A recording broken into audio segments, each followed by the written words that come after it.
Welcome to the 2020 I'm Determined Parent Summit, coming to you from beautiful downtown Northern Neck, Virginia, in this beautiful environment. Hope that all of you are getting some kind of rest during all this. I know as parents, you guys have been thrust into the role of teacher, service provider, and still have all your parental duties. And I admire each of you for being able to hold it together for that. And I just wanted to take a moment today to welcome you to the summit and just share a few little thoughts. Thought I would start by first introducing and talking about the team that put this together, primarily Nikki Brandenburger from VCU, along with Dana Yarborough, and their elite crew and team that they have over there to put this together every year. And I think they've done a very great, exceptional job with putting this together virtually. And they had some help from my team members, Gloria Dalton and Tracy Lee. So I think that you'll find that as you get into the summit, you'll have an opportunity to experience some very good training and get a lot of good information from this. One of the things I like about this year's summit is we always have a breakout or where your parents get to choose where they want to go, but with the way this is set up, parents don't have to really choose what they want to see and miss out on something, because this will be available for you to be able to look and view all the different sessions at some point throughout the time that the sessions are available on the internet. So I think that's a big plus for doing it virtually. You do get a chance to experience each of the sessions and don't have to choose. Again, by the time you hear this, there'll probably be some news about school closings and reopenings and what things might look like going into the summer and into the fall as far as what we can expect with our kids in the schools. But again, it's real early to talk about what that looks like. But again, to keep you guys up to speed and to keep parents informed, VDOE has been doing a lot of webinars. We've been doing a lot of frequently asked questions, and we've been doing a lot of just information being sent out through our Gov delivery.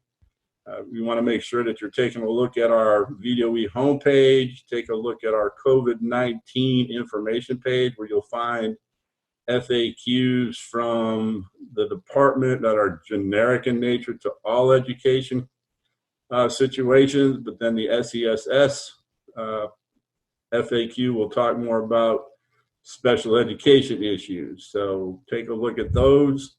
And if you've got any additional questions, you could certainly reach out to someone in my office or over at VCU or with the Parent Education Advocacy Training Center, PTSI.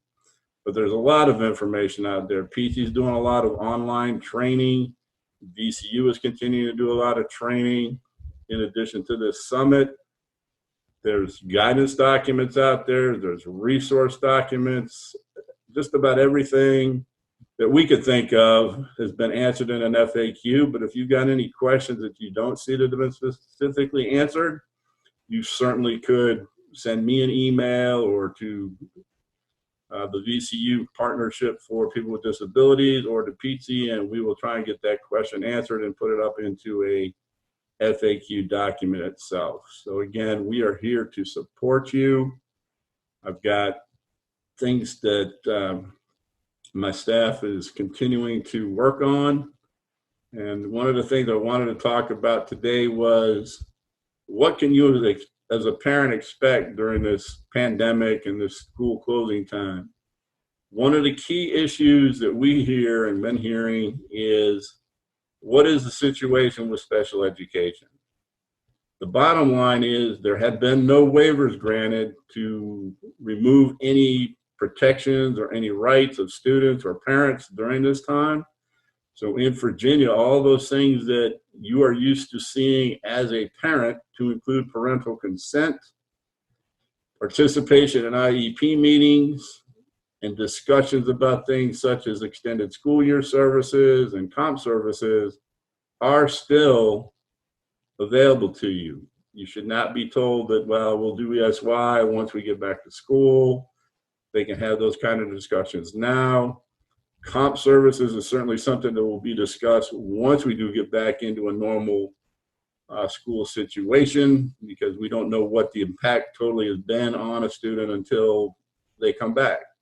Obviously, many of our kids are going to regress. They've missed instruction, they've missed services, so there is going to be a need both for extended school year and potentially for compensatory services. So keep that in mind. Your rights as a parent in Virginia have not been extinguished, have not been modified, and must be provided to you as they were pre-pandemic. But let me just give you this little bit of a caution. I always say, what's the primary word and the most important word in free appropriate public education? And we all agree that that's appropriate.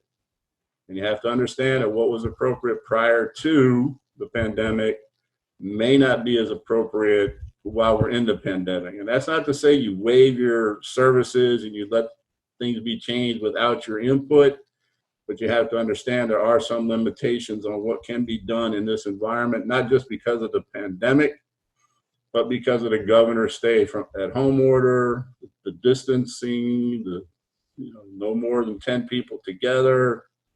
All those things compound the ability of school divisions to do the things that they want to do, but they just can't do. Like, you can't get a face-to-face evaluation. But that's not saying you can't ask that evaluation be done if it's feasible through some kind of virtual means. I would normally pause for questions here, but this isn't the right opportunity for that. So I will just say this, that again, we are here to support you. We want you to reach out. We need you to reach out. You need to keep us informed at the department, and you need to ensure that you are getting the information that you need so that you can make informed decisions about your child as you move through this pandemic and move towards the reopening of school. Let me close with this. While we are apart, we are still in this together, and soon we will be together again. Together because we remain determined to ensure success for our students and children. I trust you will enjoy the summit presentations and will gain some valuable information that will help you through this continuing situation. Thank you very much for participating, and I look forward to hearing from you. Godspeed, God bless, stay safe.